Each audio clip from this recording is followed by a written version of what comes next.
Terpantas, terkini dan sahih. Bila-bila masa, di mana jua. Berita di jari. Subscribe YouTube Buletin TV3. Buletin 1.30 13 Mei bersama saya Kaurin Mape. Tajuk utama tengah hari ini. Tabung haji catat untung bersih RM440 juta bagi suku pertama. Penjawat awam Pulau Pinang bakal terima bantuan keuangan sempena Aidilfitri.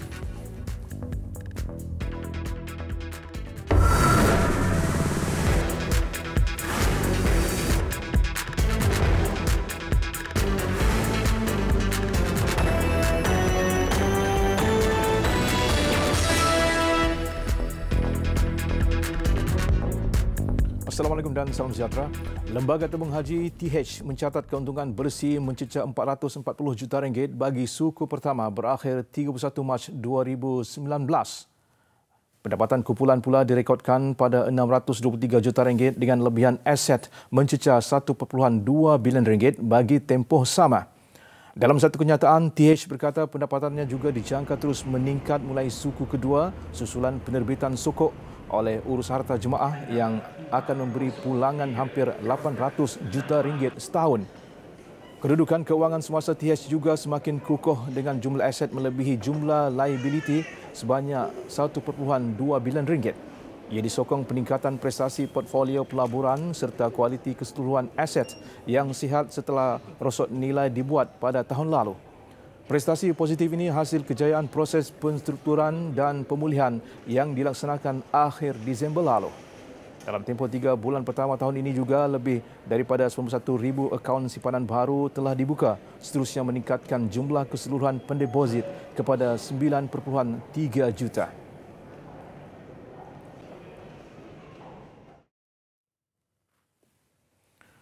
Kerajaan Pulau Pinang hari ini mengumumkan pemberian bantuan khas keuangan BKK setengah bulan gaji atau minimum RM1,000 kepada semua penjawat awam negeri sempena perayaan Aidilfitri. Ketua Menteri Pulau Pinang Chow Kon Yeow berkata bantuan khas itu diberi kerana kerajaan negeri prihatin dengan tekanan kos sara hidup dihadapi kaki tangan awam, lebih-lebih lagi menjelang musim perayaan. Bantuan melibatkan peruntukan berjumlah RM5.2 juta membabitkan 3,905 penjawat awam di negeri itu. Pada masa sama, Chow menyeru semua penjawat awam agar terus memberi kerjasama dan komitmen untuk menjayakan semua inisiatif yang telah digariskan ke arah visi 2030 Pulau Pinang. Pengumuman dibuat Chow pada Majlis Perhimpunan Penjawat Awam di Komtar pagi tadi.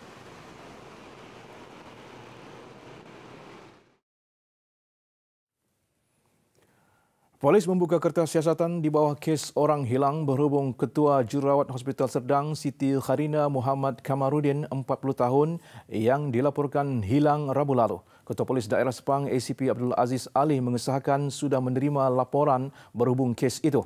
Katanya kes diklasifikasi sebagai orang hilang dan siasatan masih dijalankan. Pihak pengurusan Hospital Serdang mengesahkan Siti Kharina yang dilaporkan hilang sebelum ini dilihat kali terakhir di kawasan tempat letak kenderaan hospital itu Rabu lalu. Dia dilihat memandu kereta Honda City berwarna putih. Pengarahnya Dr. Rohana Johan turut mengesahkan Siti Kharina 40 tahun tidak hadir bertugas pada keesokan harinya.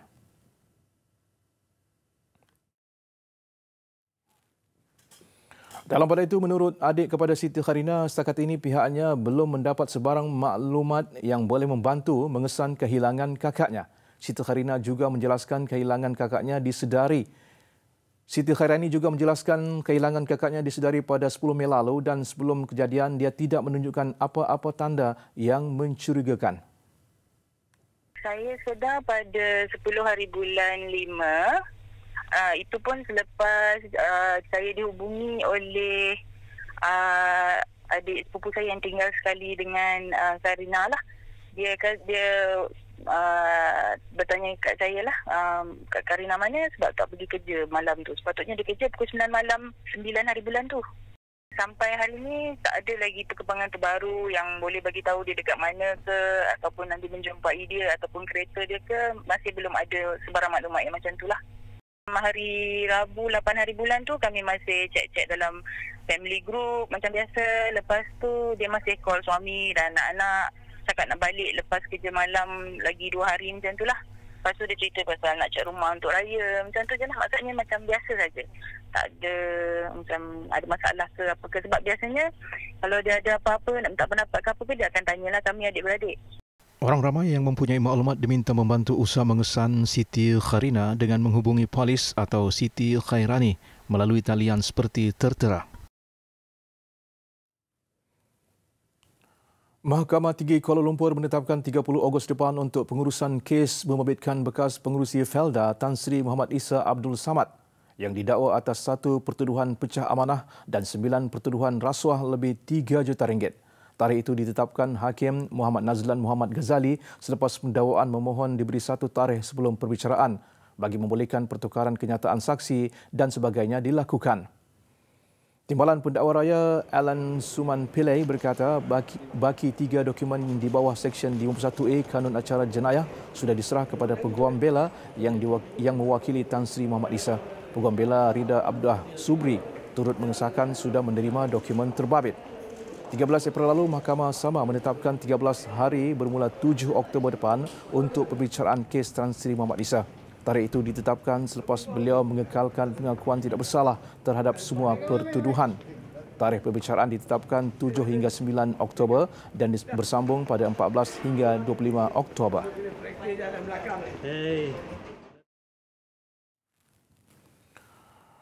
Berdasarkan pemantauan dan bacaan tekanan di sistem agihan, pemulihan bekalan air di Kelang Selangor setakat pagi tadi berada pada tahap 99%.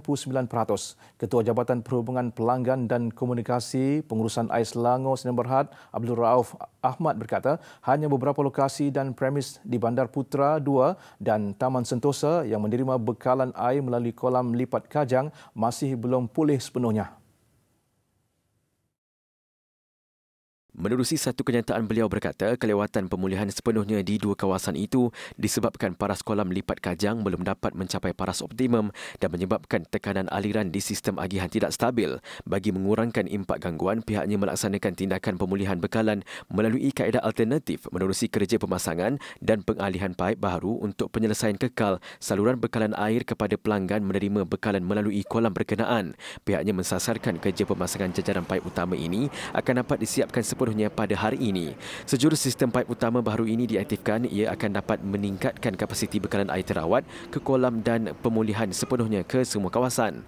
Air Selangor masih menggerakkan bantuan lori tangki secara berterusan ke lokasi dan premis yang masih terjejas dan pusat khidmat setempat di Taman Rakyat Taman Sri Andalas juga masih beroperasi hingga bekalan pulih sepenuhnya. Sebelum ini, kira-kira 160,000 akaun membabitkan hampir 800,000 pengguna di Kelang terjejas selepas 3 paip utama pecah berhampiran projek Lebuh Raya West Coast Expressway Banting Taiping di jajaran berdekatan Meru pada tengah malam 4 Mei lalu.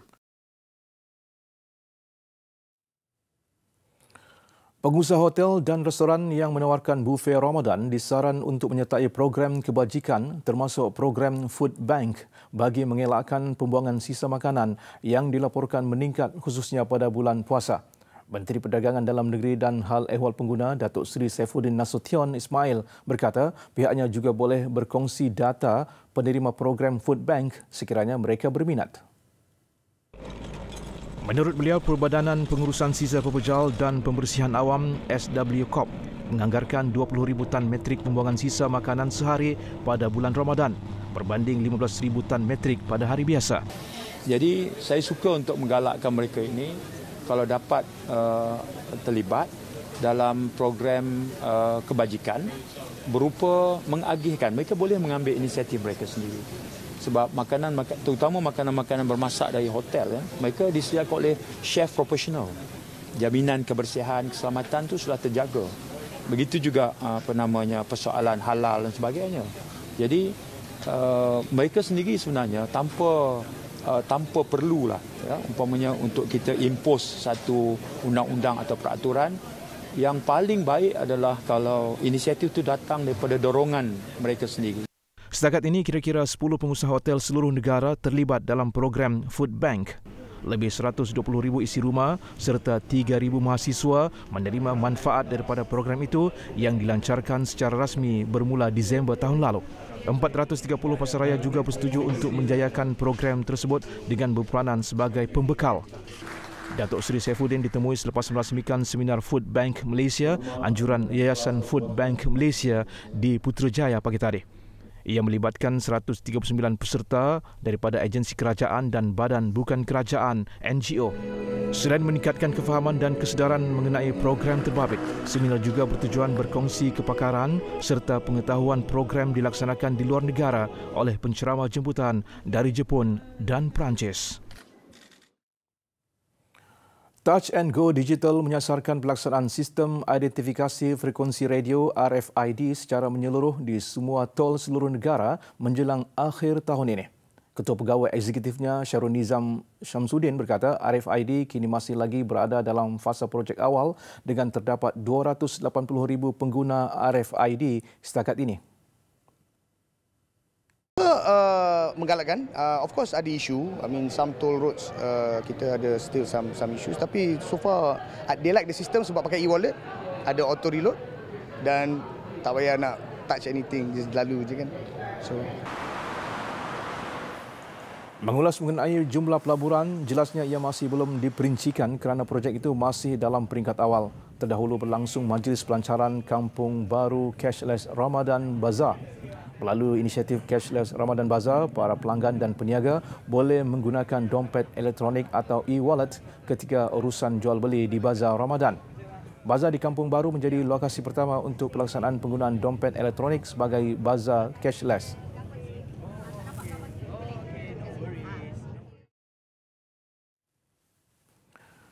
Tukang jahit baju tradisional di luar bandar terpaksa bersaing dengan lambakan baju Melayu dan kurung moden di pasaran. Bilangan yang datang menumpah juga semakin kurang kerana kebanyakan golongan muda dikatakan lebih gemarkan fashion dan gaya baju yang tampak lebih moden. Saya Syukur menjadi tukang jahit sejak lebih 2 dekad di Batu Pahat, Johor. Saya mahir dalam seni jahitan tulang belut Teluk Belanga, iaitu baju kurung atau baju Melayu tradisional di negeri Johor. Katanya untuk menjahit tulang belut pada leher baju, bukan saja mengambil masa jahitan yang agak lama, tetapi juga seni itu memerlukan kesabaran dan ketelitian. Berbanding dengan dahulu sambutan maksudnya pelanggan-pelanggan tidak begitu sangatlah inginkan tulang belut kerana sekarang kebanyakan perempuan kan bertudung kan, jadi bahagian leher itu tidak kelihatan. Jadi mereka menggunakan aksesori lain lah untuk menambah cantik pada baju mereka lah. Dia mengambil upah antara RM70 hingga RM100 bagi setiap pasang baju. Sebab dia selesa dipakai. Kalau kurung moden ini macam dia sempit sikit lah. Kalau Teluk Belanga ni kan dia macam bentuk badannya besar, jadi ikut bentuk badan lah. Kalau yang baru ni kan dia fit gitu, jadi tak selesa, tak sesuai untuk orang yang macam kita ni lah. Itu untuk anak-anak muda, itu boleh lah. Seni jahitan tulang belut ini perlu dipelihara agar tidak ditelan dek zaman.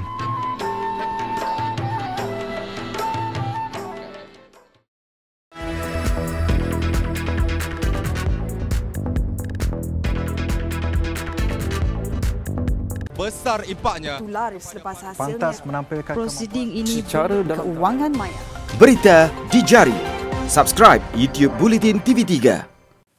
Luar negara. Pilihan raya pertengahan penggal Filipina yang berlangsung hari ini dijangka mengukuhkan kedudukan Presiden Rodrigo Duterte.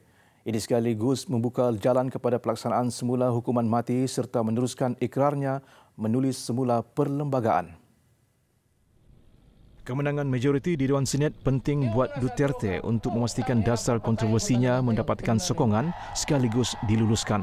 18,000 jawatan dipertandingkan termasuk 12 kerusi di Dewan Senat. Pembangkang memberi amaran tempoh pentadbiran satu penggal iaitu selama 6 tahun mungkin dimansuhkan sehingga membolehkan Duterte kembali bertanding pada pemilihan presiden pada 2022. Duterte turut didakwa mengamalkan nepotisme apabila 3 daripada anaknya turut bertanding dan mempunyai kedudukan dalam politik Filipina. Sara Duterte dilihat paling berpotensi sebagai pengganti ayahnya dan dijangka bertanding pada pemilihan presiden yang akan datang.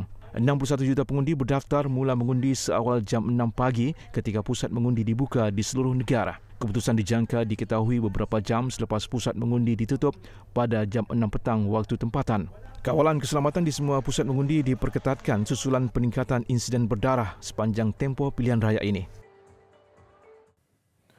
Inkuari kehakiman kes serangan tembakan di dua masjid di Christchurch, New Zealand 15 Mac lalu dimulakan hari ini. Difahamkan bukti bagi mengkaji sama ada serangan berkenaan boleh dihalang lebih awal oleh pihak polis dan unit risikan telah dikumpulkan untuk siasatan terperinci.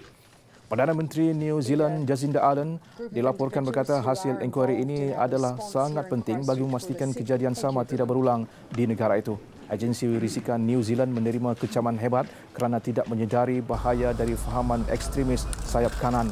Hasil laporan dan cadangan inkuari ini dijangka dikeluarkan pada 10 Disember nanti.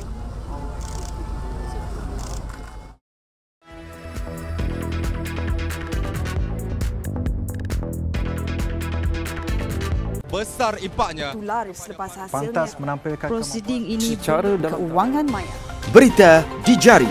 Subscribe YouTube Bulletin TV3. Sukan perkembangan Liga Perdana Inggeris. Manchester City akhirnya sah mempertahankan kejuaraan Liga dimenangi mereka tahun lalu sekaligus menafikan sebarang keajaiban diperlukan Liverpool yang turut berpeluang merangkul gelaran itu dalam tumpuan perlindungan terakhir Liga malam tadi. City menjadi kelab pertama dalam tempoh sedekat yang mempertahankan tahta Liga itu selepas membelasah Brighton 4-1 di Stadium MX. Gol-gol menerusi Sergio Aguero, Aymeric Laporte, Riyad Mahrez dan Ilkay Gundogan sudah cukup membolehkan anak buah Pep Guardiola mengatasi Liverpool meskipun hanya berkelebihan satu mata. Sementara itu, The Reds juga mengalahkan Wolves 2-0 di Anfield bagi memberi tekanan saat akhir kepada City. Turut menjadi tumpuan pada perlawanan terakhir Liga semalam perebutan kasut emas yang akhirnya dikongsi 3 pemain, Muhammad Salah, Sadio Mane dan Pierre-Emerick Aubameyang yang menjaringkan 22 gol. Manakala pemenang sarung tangan emas pula diraih penjaga gawang Liverpool, Alisson Becker yang merekodkan 21 clean sheet sepanjang musim. Pada aksi Liga Perdana di Stadium Majlis Bandaraya Petaling Jaya malam tadi, Selangor United FC dan Johor Darul Takzim 2 berkongsi satu mata selepas mencatat keputusan seri 2-2. Pada aksi separuh masa pertama, pasukan Selangor United mendapat peluang untuk mencari gol pertama hasil sepakan penalti namun gagal merebut peluang. Berselang 20 minit kemudian, pasukan JDT membuka tirai menerusi Muhammad Syamir Kuti Aba pada minit ke-21. Memasuki babak kedua, tuan rumah menyelamatkan maruah apabila Raslam Khan Abdul Rashid berjaya menjaringkan gol penyamaan pada minit ke-59. JDT bagaimanapun tidak menunggu lama untuk kembali mendahului kedudukan apabila Muhammad Gadar berjaya meledak gol 9 minit kemudian. Hasrat pasukan kendalian Evan Boban untuk mengutip 3 mata disekat sekali lagi oleh Raslam apabila berjaya menjaringkan gol pada minit ke-85. Kedudukan seri 2-2 kekal hingga tamat perlawanan sekaligus menyaksikan kedua-dua pasukan membawa pulang satu mata. Kedua-dua pasukan telah mempamerkan satu perlawanan yang menarik di mana kita pun tahu JDT adalah pendahului kumpulan Premier. So walaupun keputusan ini 2-2, saya berpuas hatilah. Lewis Hamilton menewaskan Valtteri Bottas dalam pertandingan di Grand Prix Spanyol untuk meminta rakan sepasukannya sebagai peneraju kejuaraan Formula 1 musim ini. Lebih istimewa, ia adalah penamat 1-2 kelima Mercedes dalam kempen 2019. Juara 5 kali dunia itu yang bermula dari petak kedua terus memintas Bottas pada selekor pertama dan kekal menguasai perlumbaan sehingga ke garisan penamat di sirkuit di Catalonia. Ia adalah kemenangan ketiga jagoh Britain itu tahun ini dan yang ke-76 sepanjang kariernya serta yang keempat di Spanyol. Ini kali kelima berturut-turut pasukan itu berjaya menguasai kedudukan 1-2 sekaligus mengetepikan pemandu Red Bull Max Verstappen di tempat ketiga.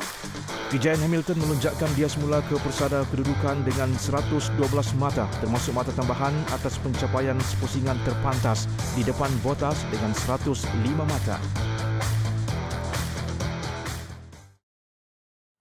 Sekian paparan Buletin 1.30.